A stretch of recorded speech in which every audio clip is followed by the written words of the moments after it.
Hello, Gregory. Hello, Celia. In this interview, I would like to focus on something that sometimes we forget in innovation process, is the business. Okay, innovation is not just about imagining a beautiful idea. It's the main objective of a company is to create business. So which are the key points for you in this field? I think business is key. I will say something very, very direct. At the end of the month, a company needs to pay the employee. So you need to do some business. So it's not bad. And when I say business, in fact, also for a company, it's the ability to develop its core business and to create new businesses. Most of the time, we think that within a company, the nice job and the nice guy are all creating the future. But you cannot create the future if you're not good at your core business, at your exploitations of your business. Because if you are efficient to do and to develop your core business, you can get money to invest into what will be your future. It's the reason why for a company, you need two legs.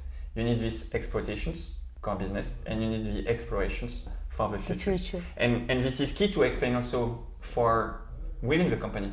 So everyone within the company is focused towards the same thing and works together. So once I said that business is key, it's very difficult for an engineer, if you look at R&D department, for example, to think about business. I met many people in large companies doing R&D engineers saying, no, I'm developing the technology. I'm not the guy to build a business model. Yes, but if you create a nice idea and you do not take into account the way you will sell it, the cost of it, and it's nonsense. It won't work. It will remain in a file, in a PowerPoint, in a beautiful PowerPoint. And at the end, you will have a top management saying, okay, nice idea, but for that I need that amount of money, and the way I'm going to be able to sell it to people will be not even impossible. Yeah. And impossible. And so it's the reason why to help the people to think about businesses within the company, you have many frameworks. I will just name one, for example, the business model Canva from Alexander Osterwalder.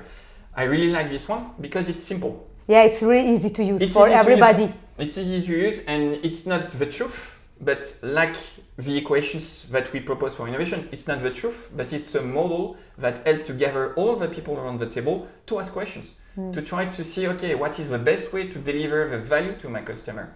What is the best way for me to leverage the resources I have to be able to develop my innovations? So this element is key.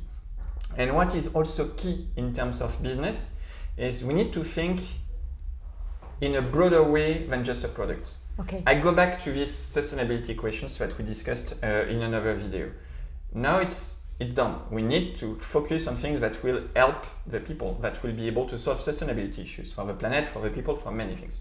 And so then you can start to think about a new way of selling a product, forever up to date, where you can push upgrades to the product, so you ensure a performance of the product and you do not sell the parts, and so you embed services into it. And so it's not anymore, I sell product, I sell services, I sell a kind of performance forever up to date for someone that will bring value and that will bring business. And this also is key when you start to think about the businesses and how you try to develop an innovations, embedded different capabilities, product, services, to be able to create business. But again, this is difficult for our engineering departments to think about that, even if you have more and more links between the two. Thank you very much. You're welcome. Thank you, Gregor.